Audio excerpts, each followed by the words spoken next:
Abusia high smart Ghana update so. Captain Smart say ono wakan. Say ye IGP.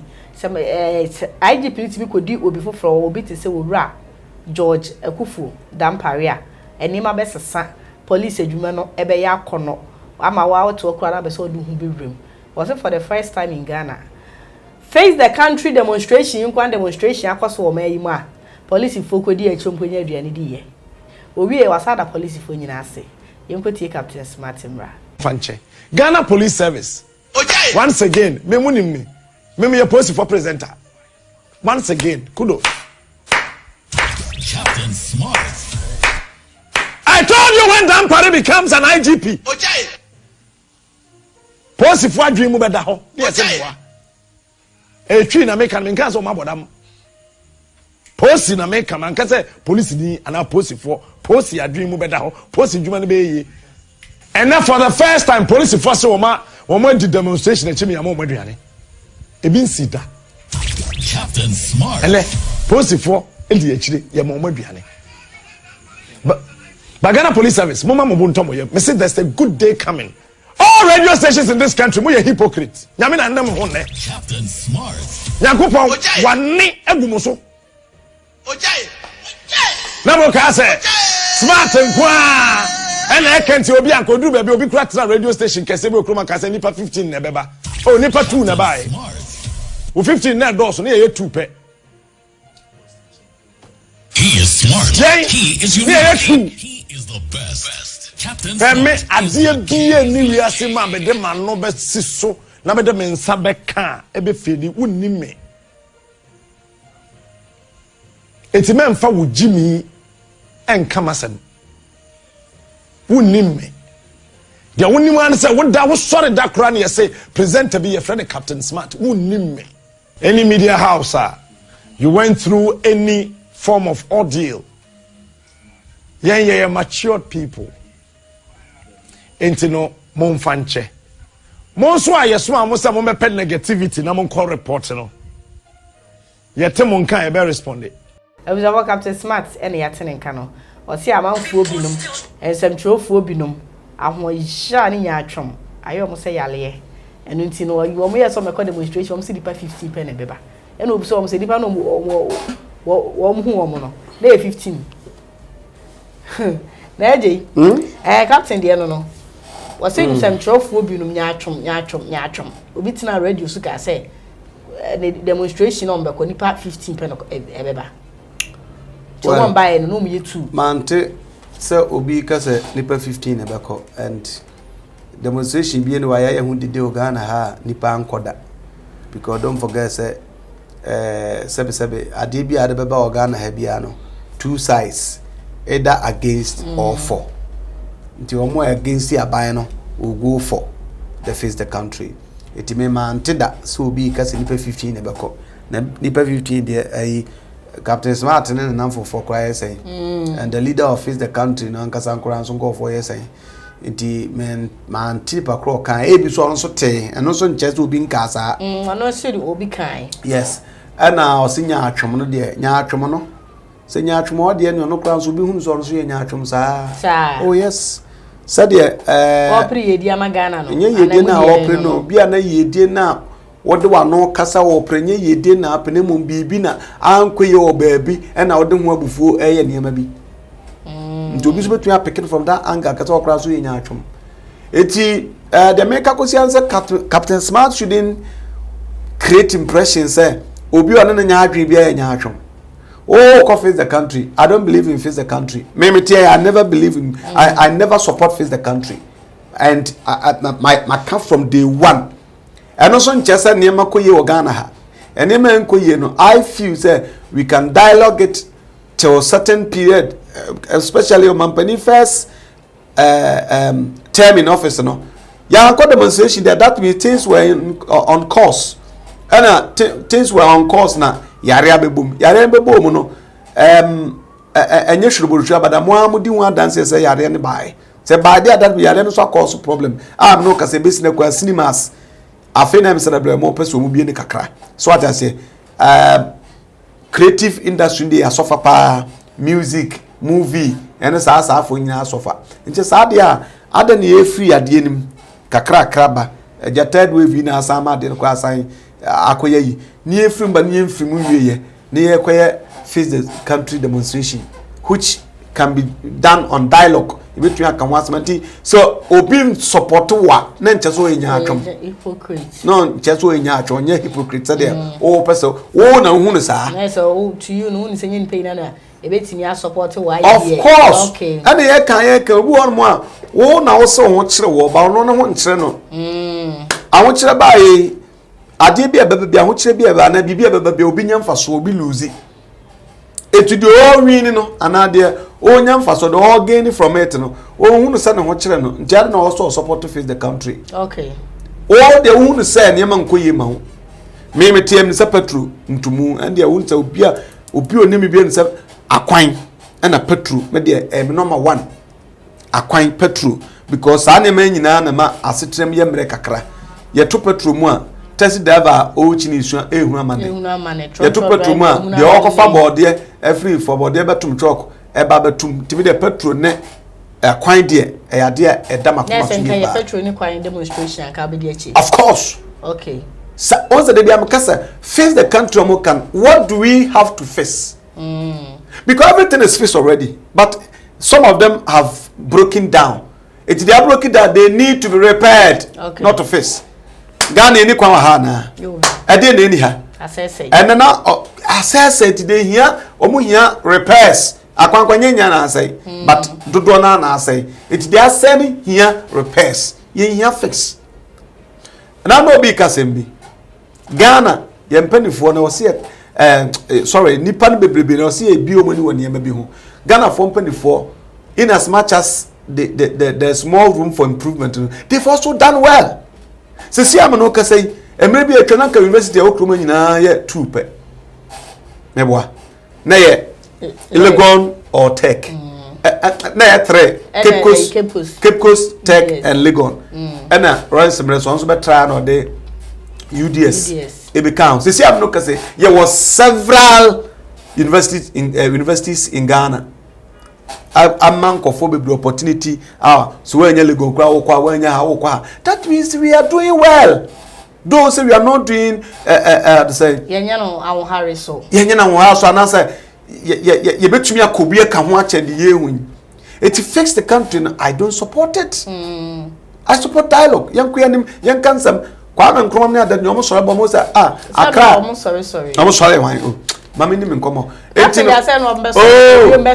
anu ko nya you know ka so ma sorry ko nya platform kasa se biara omo kasa fa ni mu okay kwa me nkomo ntumi sorry da oro ko so ko nya na o si twa da chi ma kakra I'm telling you na wana ma obrey de sika nyina dollar ya ba umia ye so o china wantumi ache obonu su ewura na ha mu nyina emfa won tansa mo kwa me nkroma atete wonim kwa me nkroma o ya de pa because na vision no so ohwe motorway ohwe temahabo ohwe akosomo dam sorry any other enema oye ya okay.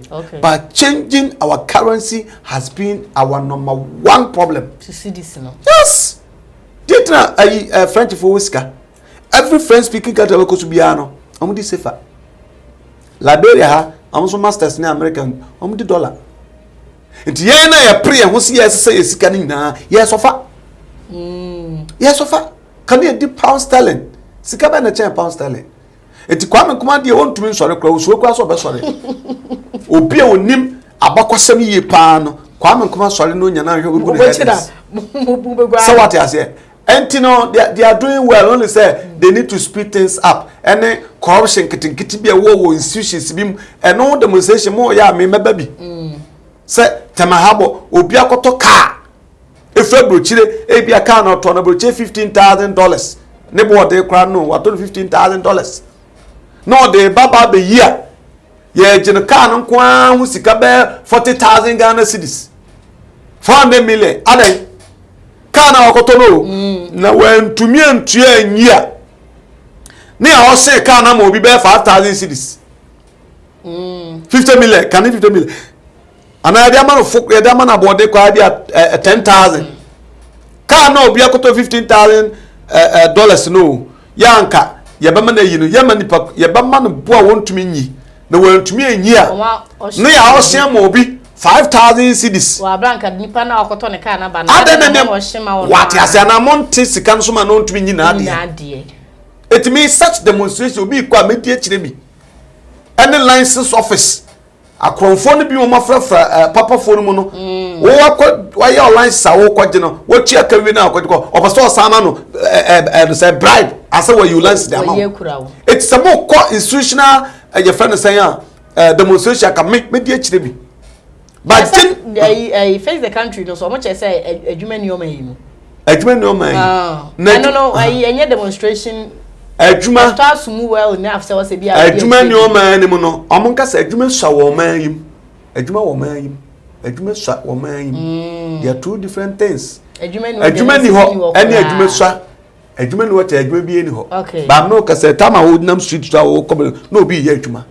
obi watam haba ye adwuma obi wo plant for food ye adwuma obi wo license office ye adwuma obi wo cocoa board ye adwuma obi wo kriani bi gena fomu ye adwuma adwuma wo ho na adwuma no ho no swa ni ensan so ntia sesanya ban na be create employment amobia we need to empower individuals na yen create enwuma mankofo so nya binye because man bia be kombia nya ban enwuma na omde ti ho individual private businesses and else yes show mo kena nanka obi kura wa bia yem system into a de ono a bia adwuma sa adwuma kase bi sa no ne task rank aban fa efa no ntumi fa nkofo more. This is what we should be preaching in the country and your unnecessary noise face the country medical cat a black man bia is capable of notify a problem but solving the problem has been our problem.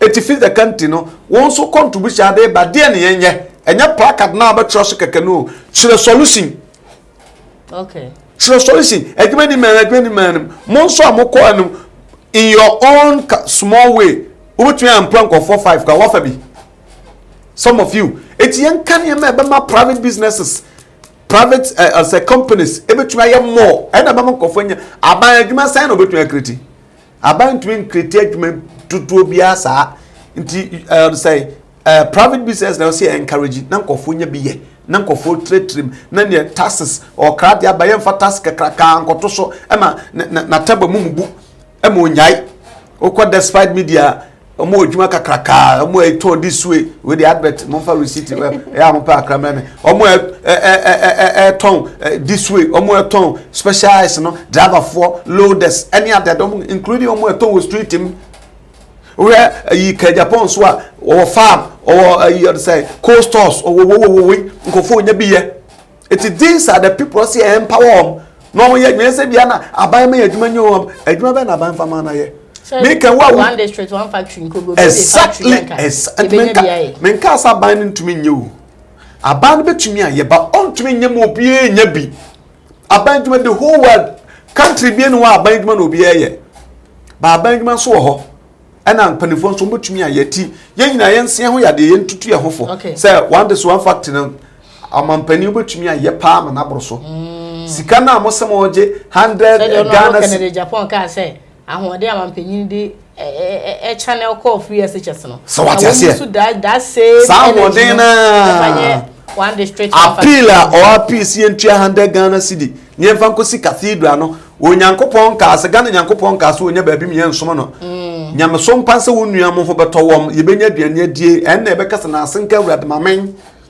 nyankopon o Ghana nka ase onya ba bi me nsom no besides yesa wo ba bi bebrebe eto mampani nyae no nto ba bi ansa na yempe nko adwuma mankofo ko seska edikosi sa cathedral no ebetumi aye nyuma bebrebe enya no na abe nyankopon ni bechi say oh William Akufo-Addo mashira 2024 party be sa power it's not true just so we bie dwuma mankofo ye just so manfo no hu say afede ho ahayen na obetumi a praise nyankopon ni aso okay and the idea when captain was for the first time in Ghana fake the country demonstration a police folk di akira omunya aduane to omu yefunu.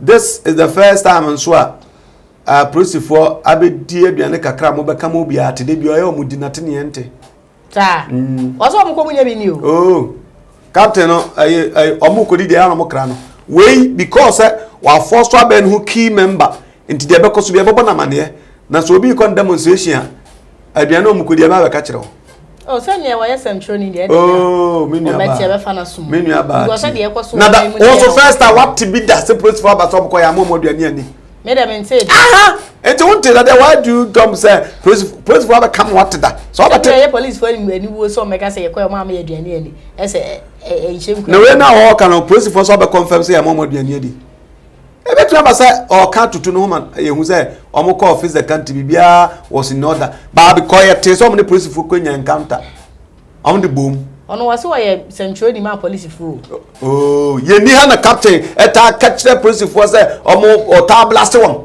no central for mama e fa hen I am not saying say bibi nko ya don't criticize them because nipa pia trust and cracker e wo proverb say the odonim die no the odo atretre no odonim die the ochire nim ka no oyabo bible no kan etu obi e bibi na so wan tretre kwa na nipa se bo de wo hye na mom not unnecessary your friend is saying criticism and na abaye personal captain we've heard him so many times wa blast ya police for ene no be di wachi na ma na diani di na betu demu a enye news and to be there going forward now I want everybody to think say Ghana, and if Ghana is first, any other thing be a second. A basa Ghana so between Afan and Tuma Pelfra, Emma Wo, and me, ye na to me, and the joy of being a Ghanaian. Okay. SCP. Yo. You know, you don't see, I'm the Ajo Champoma, Captain, some kind, Yatna Swabu, and also do a drink about to us. You must see, you say, share.